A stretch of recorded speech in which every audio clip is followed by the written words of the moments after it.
Hello and welcome to the demonstration of the Client Billing and Payment Portal. The screen you are seeing here would be your entry screen, and you will have your invoice information on the right. The invoice information that you personally can access is going to be dependent on how your benefits administrator granted you access. So access is granted at a group or a subgroup level. If you see anything that you believe that you should have or should not have, please go back to them directly to adjust. On the left-hand side of the screen, you're going to see the basic menu options. You have the invoices, make payment. Now those will depend on what access you're also granted. Some folks will only be granted access to view invoices, while other people in your company will have access to view invoices and also to make payments. This screen here is, I'm just showing you as an example. I'm actually logged in under Dental Care Plus administrator, so I have more access than what you will see on your login. But for demonstration purposes, we wanted to make sure that we could show you and walk through how you can actually view your invoices or make a payment. So on your first screen, you're going to see each of these columns labeled. You can actually just click, for example, on invoice date, and it will resort the invoices for you. The same with all the other columns as well. If you want to see a PDF version of your invoice, you can actually just select this red dialog box here. The PDF version will actually pop up. And what you'll see is obviously our branding for Dental Care Plus. You'll see your company name, your group number, and the billing period, as well as the invoice number. If you scroll down, you will see any previous balance, payments that came in from your prior invoice, as well as any adjustments that were made, and that will give you a net carry forward balance. And then you'll also see the current amount due, and the total of all of those would be your total amount due. The due date for administration invoices is always the first of the month, and you'll receive your invoice that'll be posted about the 16th of the prior month. If you scroll down, the bottom portion of your first page will actually be your coupon or your remit slip. And this is really critical to include if you're going to be paying by check. We have a PO box that goes directly to our bank. So it's very important that when you pay by check, you include this remittance advice. The scan line down the bottom actually helps the bank to process that payment, and then we can ensure that we apply it correctly to your account. If you continue to scroll down, you're just going to see the remit address. This is if you decide to print the first page double-sided. You can put this right in a window envelope and the address will be shown.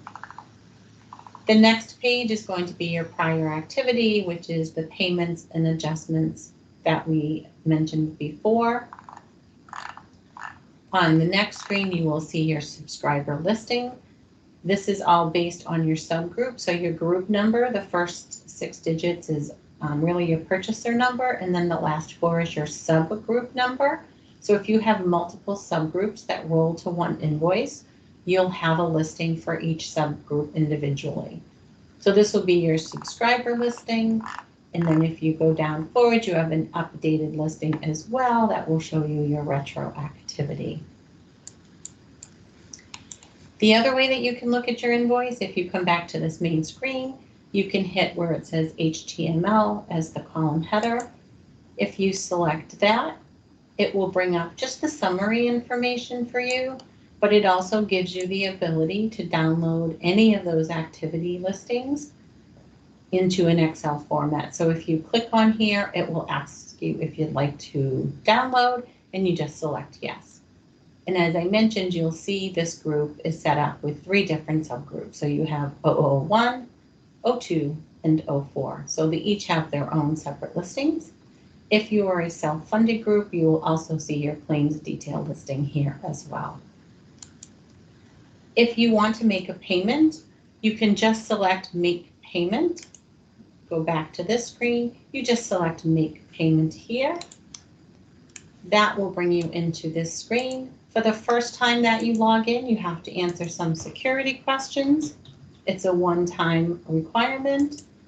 Click that you can see the terms of service. You can also obviously open the terms of service to review, and then you hit submit. And here's where you're actually into a secured payment processing portion of the system, and it will automatically default you to Pay My Bill screen. But the other screens you can see is a home screen, and that really gives you a summary level of information.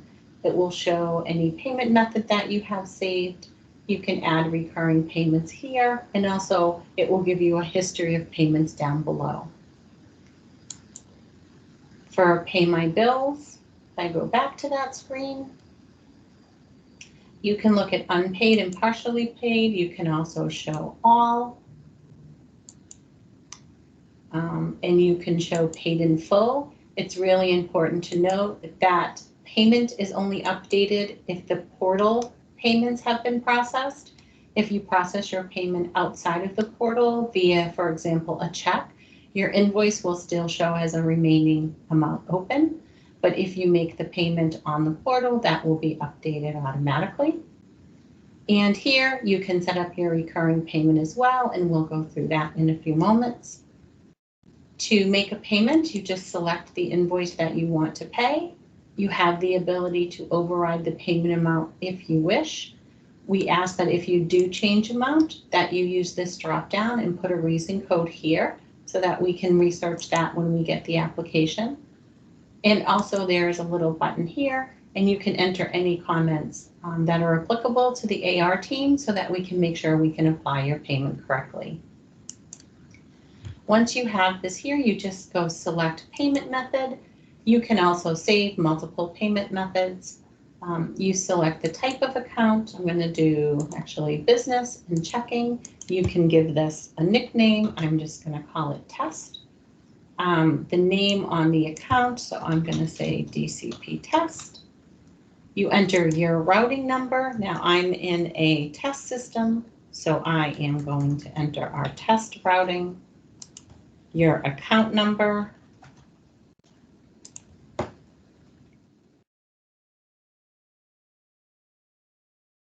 and then you just agree to add this to your account.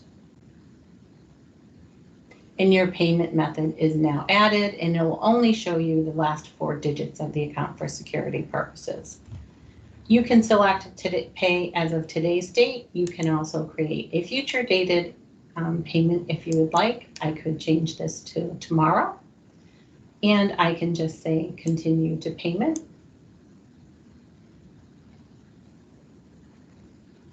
And it will give you one more chance to review it. Again, our terms of service are here. You're also able to print or save that as a PDF file. You click the box that you're agreeing to allow us to pull the funds. You're authorizing a one-time debit, and it just confirms the amount that you selected. And here, if you have made an error prior or want to update anything, you can also change that at this time. So if you want to now change the amount again, you can certainly do that as well. And so I'm just going to select Make Payment. The payment is processing. You can print a confirmation page. You can snippet this page, and you'll also receive an email as well confirming your payment. Instead of logging out, I'm going to go directly to set up recurring payment. Now, as I shown previously, you can get there a few different ways, either going up here to recurring payment, going over to home, or you can actually go here to profile settings, payment accounts, and then you have the option to log out. You could go here to payment accounts and also make any adds or edits. I'm going to create a recurring payment. You can only have one recurring payment per group ID. So that's really important to note. Payment test, I'm going to call it. It's going to select your group ID, and I'm going to hit continue. Due date is always recommended, and if you are self-funded, you must actually select on due date because the system will have multiple invoices. You'll have weekly invoices, and then you'll have a monthly invoice. And the only way the system will know to pull these accurately is if you actually select due date. And then you select amount due. This is the standard selections until you stop the payment, or you can select any specific number of payments. And then you also have the option to have a reminder set up, and you can identify how many days in advance you'd like a reminder. I'm going to just set it for remind me 3 days before the payment's processed that the recurring payment is scheduled. And then I'm going to hit continue. And now your recurring payment is all set. Here is your payment account. Again, you can add a payment account if you want. I'm going to continue with this one, and I'm just going to hit continue. And then I just select on the authorization and finish. A couple important things to know is that the user who sets up the recurring payment is the only user who can actually make an edit to that payment. If you need to change certain information, you're going to have to delete this current recurring payment and recreate a new one. Certain information is available to modify, other information is not. So you can go here to make any changes that you need, or if you want to delete the recurring payment completely. You can also go here to payment accounts, and that will show you all of your payment methods that you have saved, and it will also confirm for you that the account is on a recurring payment. And if you go back up here to profile settings, you'll also see some additional information, your contact and phone number, your email that you set up, and that will automatically populate based on your sign-on, your security, how you actually created your security image, and you'll see those come through on any email notifications. And then your notifications, if you decide that you no longer want to receive emails when your bill is due, or if it's past due, you can just click on Do Not Notify Me, and you can update those at any time. If I go back to the home screen, I just want to show you what you'll see is your payment history. So here it's future dated payments because I selected tomorrow's date. It will tell you the confirmation number and the amount, and it will show pending. For this example, I'm just going to show you as long as it's in a pending state, you can actually hit this X right here, and it will cancel your payment. You can then have one more chance to say do not cancel. I'm going to go ahead and cancel it just for demonstration purposes. But that information will stay there so that you can always go back later on and take a look if you're not sure if you created the payment or not. This screen again is just a summary screen. You have a few options to then go look, and again it will bring you over here to pay my bills with your outstanding invoices.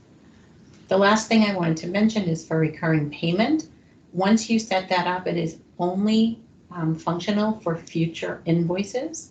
So for example, if I'm going in to pay this bill today, it will not pay on a recurring payment.